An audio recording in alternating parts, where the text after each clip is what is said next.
All right, welcome back to another National PSI Real Estate Exam Prep. And today we're going to talk about fair housing and illegal practices. And more specifically, we're going to go over 5 questions to which we think that you're going to see on your PSI National Real Estate Exam and give you the explanation as to why the answer is the answer.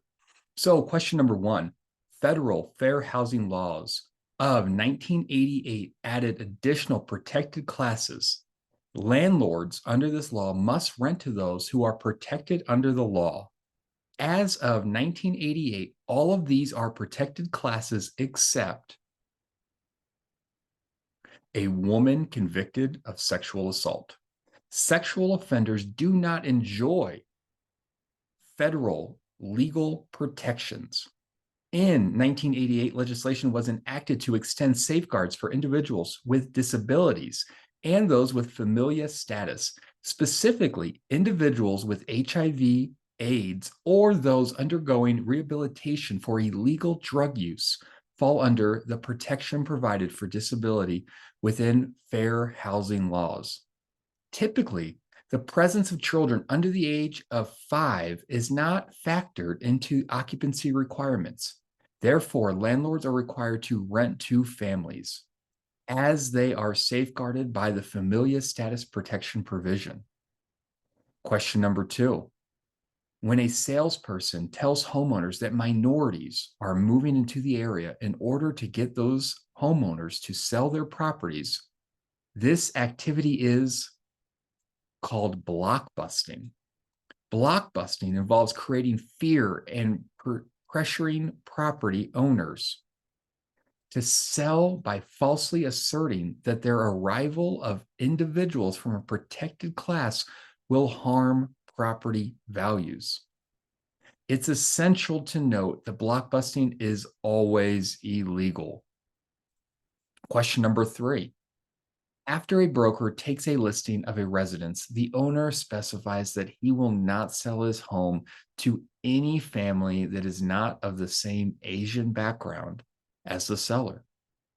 The broker should do which of the following?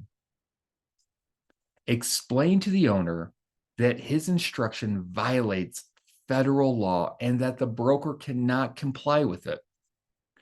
The broker is faced with a dilemma, either breaching their fiduciary duty of obedience or violating the Federal Fair Housing Act. To ensure compliance with the law, the broker must terminate the agency agreement if the owner insists on discriminatory instructions.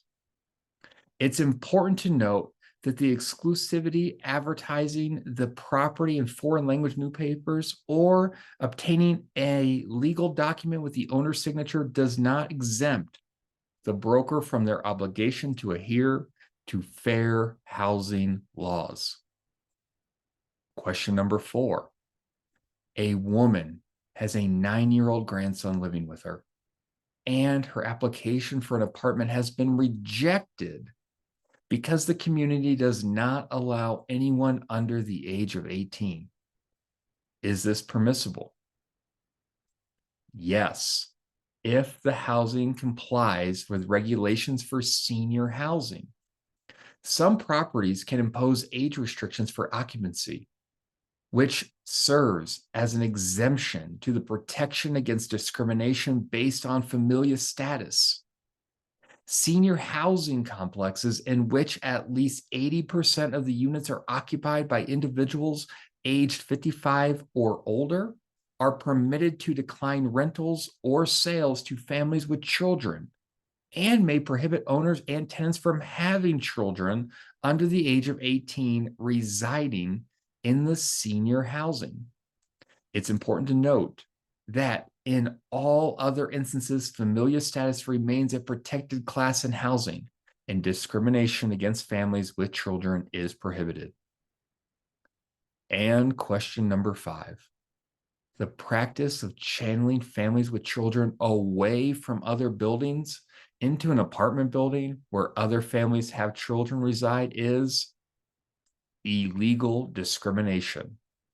The federal fair housing laws safeguard children and families from being steered towards a particular building.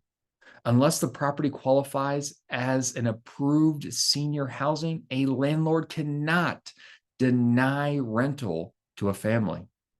Blockbusting is an unlawful tactic that stirs up fear by falsely suggesting the protected class is moving into a neighborhood.